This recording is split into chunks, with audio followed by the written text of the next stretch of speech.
Hi guys, we are going to start with a new chapter which is industry analysis. और इसके अंदर हम क्या क्या देखेंगे that what is industry analysis, what are the types of industries, what are the factors which affect the industry analysis, SWOT analysis क्या होता है, business life cycle क्या है, ये सब हम इस चैप्टर में पढ़ेंगे. सबसे पहले देखते हैं that what is industry analysis. Now it means analysis of the performance, prospects and problems of an industry. इसके अंदर हमने क्या क्या देखना है इंडस्ट्री में क्या क्या प्रॉब्लम्स आ सकती है उसका फ्यूचर पोटेंशियल क्या है उसकी परफॉर्मेंस कैसी रहने वाली है कोई स्पेसिफिक इंडस्ट्री की वो सब हम इसमें स्टडी करते हैं. Now every industry has its own risk. हर एक इंडस्ट्री का अपना रिस्क है उसका अपना ही रिटर्न है एंड डेफिनेटली जो इन्वेस्टर है now he will invest in that industry only which will give him the maximum return. अब जैसे फॉर एग्जाम्पल कोई टैक्स रेट्स जो है कार्स पे इंक्रीज हो जाते हैं नाउ डेफिनेटली इसका effect stock prices of the automobile industry पे तो आएगा ही. बट ज़रूरी नहीं है कि इसका इफेक्ट हमारे एफएमसीजी इंडस्ट्री या कह लो आईटी इंडस्ट्री पे भी आएगा. उन दोनों के स्टॉक प्राइसेस पे इसका कोई भी इफेक्ट नहीं आएगा. The performance of industry is also affected the companies it consist of. Now automobile industry है उसके अंदर मारुति सुजुकी है we have Tata Motors. Then we have banking industry. अब बैंकिंग इंडस्ट्री में क्या आता है वी हैव एचडीएफसी है वी हैव आरबीएल बैंक है वी हैव आईडीएफसी बैंक है. तो व्हाट इज इंडस्ट्री. इंडस्ट्री क्या होता है is a group of firms जो similar kind of the products या सर्विसेज जो है वो कस्टमर को देते हैं. लाइक बैंकिंग में हमने पढ़ा एचडीएफसी है आरबीएल है आईडीएफसी है now they provide banking services. Then we have automobile it has like Maruti Suzuki है टाटा मोटर्स है तो ये भी सेम काइंड ऑफ प्रोडक्ट्स ही हमें दे रहे हैं. तो एक इंडस्ट्री के जो रिस्क है that is totally different from the risk of the another industry. Second topic we have types of industries. Now what is industry? Industry represents a group of firms that produce similar kind of the products or the services. Now industries can be classified on the basis of the products and the business cycles. अब इसके अंदर हमारे पास 4 types of industries आती हैं like growth, cyclical, defensive and growth plus cyclical industries. First we have growth industries.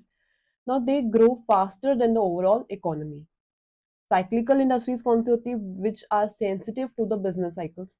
Third we have defensive industries. जो defensive industries कौन सी होती है जिनके ऊपर कोई भी इफेक्ट हमारे बिजनेस साइकिल्स का नहीं आता है. देन साइक्लिकल ग्रोथ इंडस्ट्री कौन सी होती है which has a feature of both growth plus cyclical industry. तो सबसे पहले हम पढ़ते हैं ग्रोथ इंडस्ट्रीज जिसके अंदर अर्निंग्स बहुत ज़्यादा होती है एक्सपेंशन बहुत ज़्यादा होती है and it is also independent of the business cycle.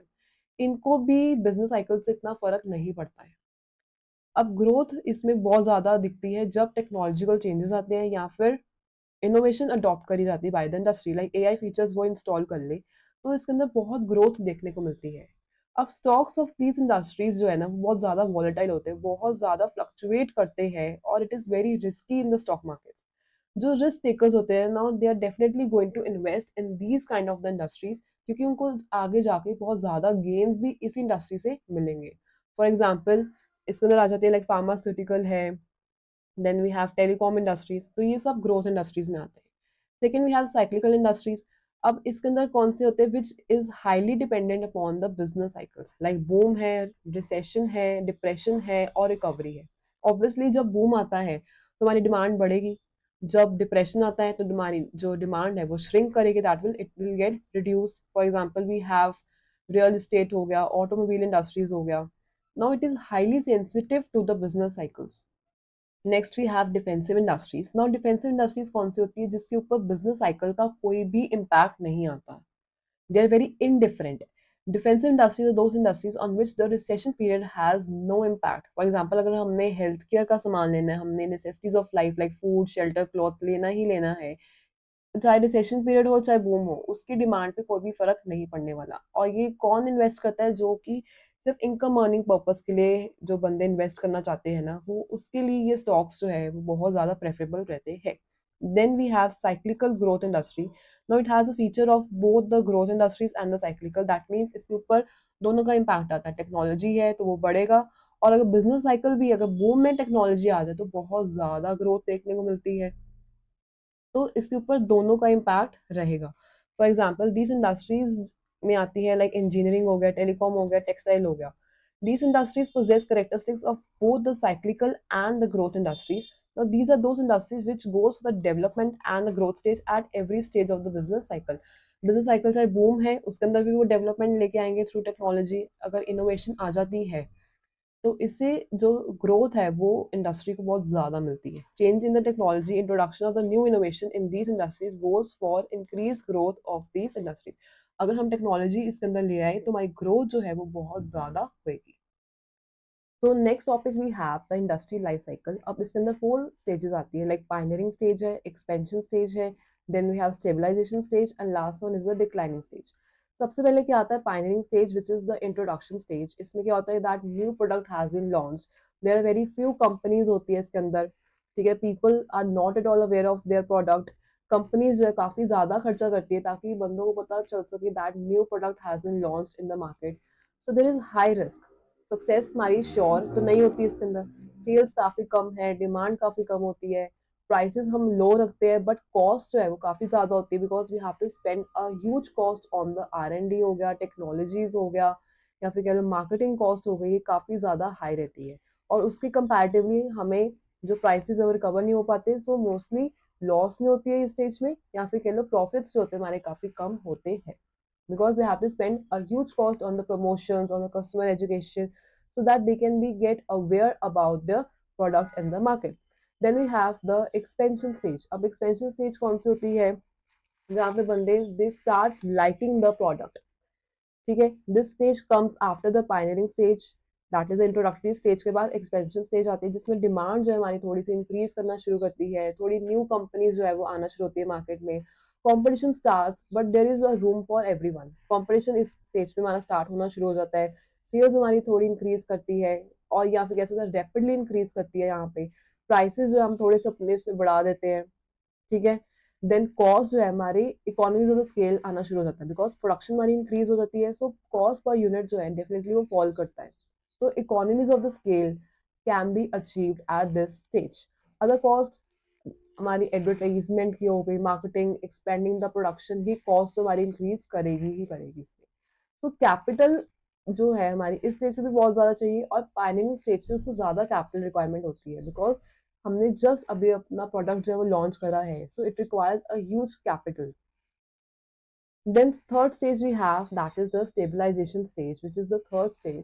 इसमें क्या कि ग्रोथ जो है हमारी वो स्टेबल हो जाती है, मार्केट ऑलमोस्ट फुल हो जाती है बिकॉज कॉम्पिटिटर्स काफ़ी ज़्यादा हो गए हैं जो कि सब्सटीट्यूट प्रोडक्ट्स प्रोवाइड कर रहे हैं, so there is a tough competition हो जाता है.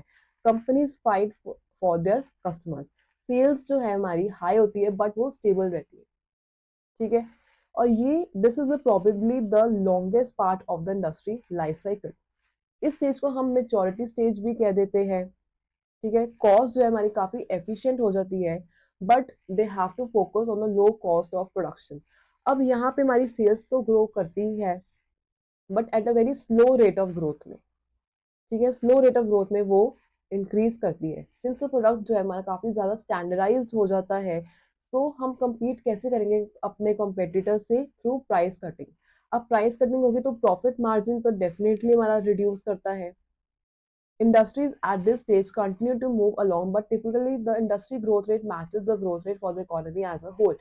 तो इसमें क्या होता है दैट ग्रोथ रेट जब हमारा काफ़ी कम हो जाता है, this is the maturity stage जहाँ पे काफ़ी देर तक ये वाली स्टेज जो है वो चलती है. Then we last stage we have that is the declining stage. अब डिक्लाइनिंग स्टेज कौन सी होती है जहाँ पे पीपल जो है obviously they will lose interest in the product because उनको काफ़ी ज़्यादा अच्छे प्रोडक्ट्स जो है मार्केट में वो मिल जाते हैं. For example we have home radios या फिर ब्लैक एंड वाइट टीवीज. अब ये ज़्यादा हमारी जो मार्केट में प्रिवेल नहीं करते, सेल्स जो है वो काफ़ी ज़्यादा गिर जाती है, प्राइसेस जो है वो काफ़ी लो हो जाते हैं, प्राइस वॉर्स होती हैं, कॉस्ट जो है वो कंट्रोल तो रहती है but company has to suffer the losses because profits तो यहाँ पे ऑलमोस्ट खत्म ही हो जाते हैं, ये एक डिमिनिशिंग स्टेज में आ जाते हैं. Rate of returns on the capital employed वो भी हमारी काफ़ी कम हो जाती है, ठीक है. ओनली फ्यू प्लेयर्स जो है वो इस स्टेज में रिमेन करते हैं या फिर वो एग्जिट कर जाते हैं मार्केट से. सेल्स प्रॉफिट सब कम हो जाता है, कंपनी सेल ऑफ हो जाती है, they shift to new businesses, तो सब कुछ ही इसमें बुरा हाल हो जाता है. So this is all about the 4 stages, that is a pioneering stage, expansion stage, stabilization stage and the declining stage. So next topic is factors which affect the industry analysis, और इसके अंदर 10 factors है which affect the industry analysis. सबसे पहले आता है past sales and earning performance. It tells us that how the industry has performed financially in the past. और अगर उसकी consistent growth रही है तो definitely we will invest in that company. That means इसका good potential है. और अगर declining sales रही है that means अच्छी growth नहीं थी in the past, तो definitely it indicates a problem that we are not going to invest in that company. Second we have the nature of the competition. अब अगर हमारा competitor जो है वो हाई है दैट मीन्स प्रॉफिट लेवल जो होगा हमारा कम होगा. अगर कॉम्पिटिशन हमारा कम है दैट मीन्स हम अपनी जो प्राइसिंग पावर है वो अपने आप सेट कर सकते हैं. Because nature of the competition क्या डिपेक्ट करता है, it depicts that number of companies कितनी है हमारी एक इंडस्ट्री में. ठीक है. Then we have raw materials and the inputs. अब इसमें हमें पता चलता है that availability of the raw materials कैसी है और उनकी प्राइसिंग क्या है. अगर लिमिटेड सप्लाई है देन डेफिनेटली इससे हमारी ग्रोथ जो है वो इम्पैक्ट करती है. और अगर लेबर प्रॉब्लम्स है तो इससे भी हमारी ग्रोथ में डिफिकल्टीज आएंगी. शॉर्टेजेस हैं या फिर प्राइस हाइक्स हो गए हैं तो it will increase the cost. तो डेफिनेटली इससे हमारी जो ग्रोथ है वो कम रहेगी. अगर हमें इम्पोर्ट्स पे ज़्यादा डिपेंडेंस है तो इससे हमारा रिस्क जो है वो बढ़ जाता है. Fourth one we have the government attitude. Now what is the attitude of the government towards the industry? In the growth of an industry, government will also play an important role. अब इसमें क्या आ जाता है that it includes the policies, क्या क्या government की है, subsidies कितनी दी है, टैक्सेस क्या है. इट्स सपोर्टिव पॉलिसीज है अगर तो डेफिनेटली इंडस्ट्री विल ग्रो. और अगर स्ट्रिक्ट रूल्स है या फिर हायर टैक्सेस हमने इम्पोज कर दिए किसी भी इंडस्ट्री में तो definitely it will hurt the growth. Next we have is management. Management की क्वालिटी में क्या आता है, इट चेक्स दैट लीडरशिप कैसी है, डिसीजन मेकिंग पावर कैसी है एक मैनेजमेंट की. क्योंकि अगर गुड मैनेजमेंट होगी तो definitely it will lead to a better performance और इससे हमारी जो इंडस्ट्री है वो ग्रो करेगी. अगर पुअर लीडरशिप है, एथिक्स उस कंपनी के अच्छे नहीं है तो definitely it will lead to the failure of the industry. Right. Next we have the labour conditions and the industry problems. अगर लेबर प्रॉब्लम्स जितनी ज़्यादा रहती है ना, लाइक उनकी स्ट्राइक्स है, उनके यूनियंस बन जाते हैं फिर तो उससे क्या होता है हमारी जो ग्रोथ है वो इम्पैक्ट करती है. स्मूथ लेबर रिलेशंस अगर है ना तो उससे हमारी जो प्रोडक्शन है वो सपोर्ट हो जाती है तो उससे हमारी ग्रोथ भी इंक्रीज होगी.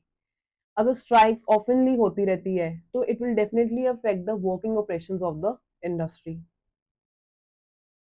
अगर हमारी हाई स्टोरेज कॉस्ट है या फिर हाई ट्रांसपोर्ट कॉस्ट है it will lead to less growth potential and investors have to be careful in investing that company. अगर हमारी स्टोरेज कॉस्ट जो है वो हाई रहती है या फिर ट्रांसपोर्ट कॉस्ट है वो काफ़ी ज़्यादा है देन डेफिनेटली हमारी जो फ्यूचर में ग्रोथ पोटेंशियल होगी वो कम रहेगी और इन्वेस्टर्स को उस कंपनी में इन्वेस्ट नहीं करना है.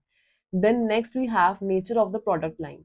अब इसमें आता है that looks at what type of the products the industry makes. अगर इसेंशियल प्रोडक्ट्स वो बनाती है तो उसकी जो कांस्टेंट ग्रोथ ही रहने वाली है. बट अगर ट्रेंडी प्रोडक्ट्स है so demand can fall quickly. It will definitely fluctuate as per the market conditions. तो हमें इसमें पता चलता है that position of the product क्या है और वो कहाँ कौन से फेज में of the life cycle में वो fall करती है. Second, next we have the capacity installed and the utilized. Now what is installed capacity? That means the maximum production capacity कितनी है of an industry. Utilise capacity कौन सी होती है कि हमने एक्चुअल में कितना प्रोड्यूस करा है. अगर हमारी maximum capacity that means 100 units ही हम प्रोड्यूस कर सकते हैं बट हमने एक्चुअल में प्रोड्यूस करे 80 दैट मीन्स हमारी अंडर यूटिलाइजेशन हुई है. और अगर हमने प्रोड्यूस कर लिए 110 दैट मीन्स हमने over utilisation of the capacity करी है. अगर हमने हाई यूटिलाइजेशन करी है मतलब हमारी स्ट्रॉन्ग डिमांड थी मार्केट में तो डेफिनेटली इससे हमारी प्रॉफिटेबिलिटी जो है वो भी हाई रहेगी, ग्रोथ होएगी क्योंकि हमें पोटेंशियल दिख रहा था मार्केट में तब भी हमारी डिमांड इतनी ज़्यादा हुई है. Then lower utilisation. अगर हमने 80 यूनिट्स ही प्रोड्यूस करे, एक्चुअल कैपेसिटी इज 100, हम 100 प्रोड्यूस कर सकते हैं, इट डिपिक्ट्स एन इनएफिशिएंसी. अब ये हो सकता है कि प्रोडक्ट की क्वालिटी हमारी पुअर थी या फिर कंपटीशन बहुत हाई रहा है या फिर अदर कॉन्स्ट्रेंट्स हो सकते हैं, हमें availability of the raw material हुआ ही नहीं. ठीक है, लेबर प्रॉब्लम्स बहुत होगी जिसके कारण हम अपनी full utilisation of the capacity नहीं कर पाए. Then next we have industry share price.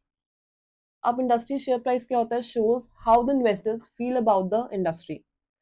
उनको क्या लगता है कि इस हम इंडस्ट्री जो है ग्रोइंग है, ये ग्रोइंग सेक्टर है, कि हमें इसमें इन्वेस्ट करना चाहिए कि नहीं, इसकी ग्रोथ पोटेंशियल क्या दिखती है उनको नियर फ्यूचर में। अगर लगता है कि उसके प्राइसेस बढ़ सकते हैं, दे आर वेरी कॉन्फिडेंट कि हमें ग्रोथ है, तो डेफिनेटली इसमें वो इन्वेस्ट कर देंगे। अगर उनको लगता है कि फॉलिंग प्राइसेस है, कि कल को जाके ये सेक्टर नहीं चलने वाला है, उनको फ्यूचर को जो आउटलुक है उनको वीक लगता है, so they will not invest in that industry. While making investment in an industry, stock prices and the risk return with the stock prices must be considered. If stock prices are very high as compared to the future earnings growth, कि आज prices तो बहुत high है but इनकी future में कोई growth नहीं दिख रही है, then investment जो होगी वो definitely profitable नहीं रहेगी. On the other hand, if the future prospects is good but stock prices are less, that means it is worth to invest in that industry, as these industries will offer attractive investment for the investors. So it will be profitable to invest in that industry. Last is the R&D, that is the research and development. अगर हम कोई भी industry invest करती है in the innovation हो गया, new technologies हो गया, तो उससे क्या होगा, बेटर प्रोडक्ट्स बनते हैं, कंपेटिटिवनेस ज्यादा होती है। ठीक है, अगर उसने इन्वेस्टमेंट नहीं करी इनटू द R&D, तो definitely there will be a risk that the product will become outdated. तो जितना ज़्यादा कोई कंपनी अपने प्रोडक्ट को इनोवेट करती है, so it shows a good future growth potential, तो हम इसमें इन्वेस्ट करेंगे। The proper research and development activities helps in increasing the economy of industry. So while investing in an industry, the expenditure made by industry in the form of the research and the development should also be considered. अगर वो खर्चा करती है in the research and development, तो उससे हमारी good growth होएगी। अगर वो R&D में खर्चा नहीं करती है, then definitely there is a risk that the product will become outdated. So investors will not be interested in investing in that company.